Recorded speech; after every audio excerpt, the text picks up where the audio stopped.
Chapter 5 Slow Earth Movements. In the last chapter, we have studied the interior of the Earth. Changes occur constantly at the Earth's surface.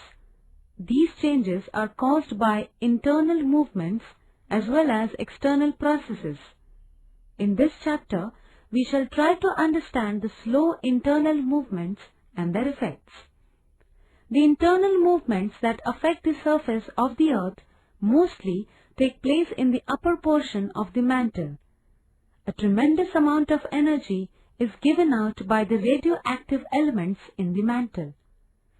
This energy moves in the form of waves from one place to another. Due to the flow of energy, movements are generated in the interior of the Earth. Slow Earth movements. The movements in the interior of the Earth that are caused by the continuous and slow emission of energy are called slow Earth movements. These slow Earth movements affect vast areas. These movements take place in a horizontal or vertical direction. Try to understand the effect of these moments on hard and soft rocks from figure 5.1. These movements give rise to mountains and continents. The slow movements lead to the processes of folding and faulting. Effects of Earth's movements. Earthquakes, volcanic eruptions, forming of mountains and continents are the effects of Earth movements.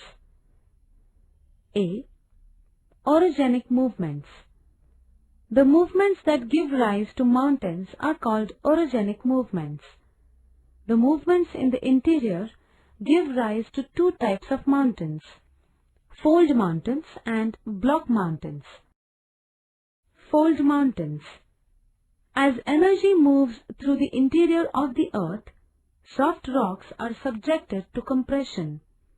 As a result, wrinkles, folds are developed. This process is called folding. These folds appear like waves as shown in figure 5.1. If the pressure is intense, the folds are large and acute. This leads to raising up of rock layers and thus fold mountains are formed. See figure 5.2. The Aravalli, Himalayas, Alps, Rockies, Andes, etc. are examples of fold mountains. Block mountains. Sometimes the movements in the interior give rise to energy waves that move away from each other. Such conditions lead to the development of tension in the rock mass. As a result, rocks are fractured and they move past each other along the planes of fractures. These fracture lines are called faults. See figure 5.3. In hard rock layers, the compression caused by the converging energy waves can also lead to faulting. When a portion of the crust between two parallel faults is raised up, it appears as a block. Hence, it is called a block mountain. See figure 5.4. The tops of block mountains are generally flat. They do not have peaks. Their slopes are steep.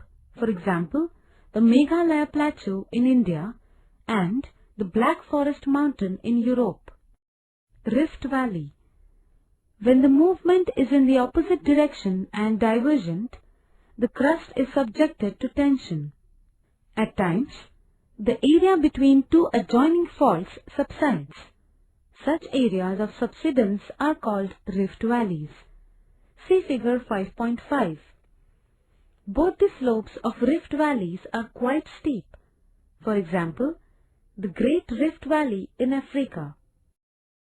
Epeirogenic movements. The movements that give rise to the continents are called epeirogenic movements. Slow movements keep on taking place either towards the center of the Earth or away from it towards the crust. Due to such movements, an extensive portion of the crust is raised up or subsides. When a portion of the crust is raised above sea level, it leads to the formation of continents. Hence, such movements are called continent-building movements. Such movements may also give rise to formation of extensive plateaus.